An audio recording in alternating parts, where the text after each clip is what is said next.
International day of yoga 2014 డిసెంబర్లో United nations general assembly ఆమోదించి ప్రపంచం అంతా జరపాలని నిర్ణయం తీసుకునే పరిస్థితి తీసుకొచ్చారు. దాని ప్రాముఖ్యత చెప్పడం, అదే మరిగా ఆ ప్రాముఖ్యత వాళ్ళు గుర్తించే విధంగా చేయడం, దానిపైన ఇదొక ఇంటర్నేషనల్ ఈవెంట్ కింద ఒక రోజు ప్రత్యేకంగా కేటాయించి ఈ రోజు ఈ కార్యక్రమాన్ని చేసే పరిస్థితికి వచ్చారు. ప్రతి సంవత్సరం ఈ యోగా 7 నుంచి 8 గంటలు ఫిక్స్డ్ టైంలో ప్రపంచంలో అన్ని దేశాల్లో, భారతదేశంలో అన్ని ప్రాంతాల్లో జరుపుకునే కార్యక్రమం. ఈ కార్యక్రమం ఈ సంవత్సరం theme of this year yoga for one earth one health.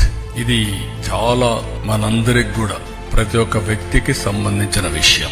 ఇది కూడా మనం చూస్తే ఏ కొద్ది మందికో, కొన్ని ప్రాంతాలకో, కొన్ని మతాలకో కాదు, హోలిస్టిక్ వెల్ బీయింగ్. ఒక మనిషి యొక్క జీవితంలో ఒక విధంగా చెప్పాలంటే ఒక మెరుగైన జీవన ప్రమాణాలకు నాంది, బెటర్ లివింగ్ కి పునాది ఈ యోగా అని చెప్పి కూడా మీకు తెలియజేస్తాను.